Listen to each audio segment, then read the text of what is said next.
Welcome, ladies and gentlemen, to FOURQ, which is the video blog of me, Tony Vino, where I ask 4 questions. FOURQ, that's the clever bit.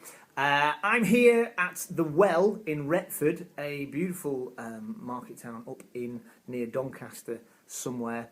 And we are in the break, and I'm here with the comedy legend that is Paul Kerensa, ladies and gentlemen. Slightly worried you had paused before Paul Kerensa, the comedy legend. Who's it going to be? Is it going to be McIntyre? Is it going to be Tommy Cooper? No, it's the guy who books the gig. Yeah. That's right. That's one, yeah. Well, and it's very impressive, Paul. That is this your usual kind of rider? Look at this. Look We've got at that. Crisps of 2 different flavours. Barbecue sauce that I bought or picked up from KFC. Money for the coffee. And sandwiches. Your So book an there, award-winning, shamelessly. award-nominated, no, award-ignored book. Which comes free with a platter of It's part of sandwiches, it. It's ladies part and of it. gentlemen. Pork pie, pickled onion. Job's a good one. Yeah, it's all right. Very impressive, It's all Paul. right. So we're here at the Well. So the comedy club in Retford. You book it, Paul. And I shouldn't say that. I'll get loads of comedians now. yeah.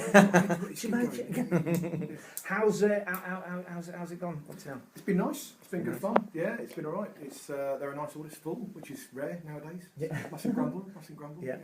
And this tonight is an evening with Paul Tonkinson, who Yeah. couldn't make An it. evening without Paul Tonkinson. So yeah, So he's got another gig. yeah. So basically, we're just going to talk about his career and how Exactly, well yeah. he's doing better than us. Oh, I'm just doing a little video blog. Don't worry about that. Oh, we're starting again now, straight away. Back. Ready when you? So sorry about that little cut. I think I've changed my shirt since the cut. Probably About an hour's past. seamless. Different day. Yeah. But basically, the event organizer came in and said, "Right, you're on, get on." But anyway, it's, the gig's over now, and it's Coffee change. yeah, we've got our coffee. Everyone's happy. Yeah. So the 4 questions. 4 questions. Paul Kerensa, best memory of comedy. Best memory of comedy. I've got to say, I mean, it's not stand-up. I don't know if that's allowed. Wow. Do you know what? I'm going to give you a pass. Am I going Since pass we're on? early on in this Okay, vlog. because I did the walk-on part in Miranda, which was love it. surreal. I've been begging her for 3 series, been writing behind the scenes. I said, for 3 series, come on, just get me a Come on. walk-on part in the background Come on. somewhere. And eventually she went, all right then, just to get me off the case. And I said, I don't want any lines. And she said, that's convenient, because you're not going to get any. But then, but I had loads of stuff to do. I had to walk on. It was kind of choreographed. I had to hit certain marks. I had to walk in on a certain point, hit another point by a certain point. I didn't know any of this stuff was going to be the case. Yeah. And then, not only that, I thought I wasn't on camera, and I thought the camera was on her, but it wasn't. It was on me, and so I was doing all this gurning stuff, which of course made it to the thing because they don't do retakes for stupid actors. And it maybe gave me a little taste of the nonsense of the crazy world where millions of people watch, and I never want it again. That's it. That's it. You're done. I do not want, the panel shows, the TV. I don't want that. I thought this could be the start of my acting career. It's the end of it. Don't want it. It's not glamorous, is it? Tried it, didn't like it. Yeah. Thank you. It scared the hell out of me. Yeah, good. So that's and the comedy industry breathes a sigh of relief that you're, you're not I'm no longer career. a threat. No longer a threat. Yeah, behind the scenes, thank you. Yeah. And so worst memory, Paul.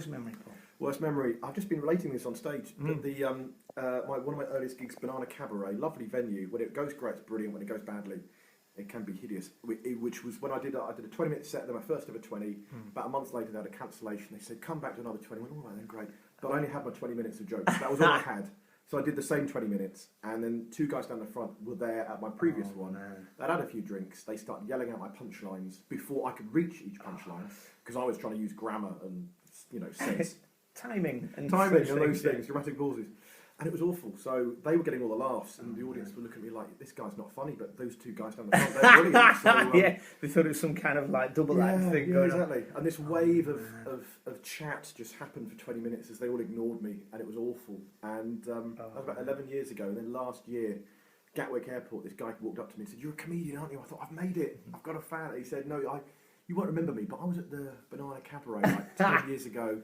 Yelled out a few of your punchlines, hope you don't mind. I remember you. You've haunted my dreams. Mind? 10 I years. hate you. You ruined the last decade for me." So that was it. But hopefully, by meeting him again, it's put the demons to rest. Yeah, no, that totally does take all the mystique out. If people like shout out your punchline, because you're meant to kind of make smoke and mirrors and make it look like it's just like It's natural. It's on top of my head. No, it's top of their heads. Stream of consciousness, man. like I'm nothing. I had nothing else to work with. I couldn't change this. Yeah. It was terrible. You learned from it though.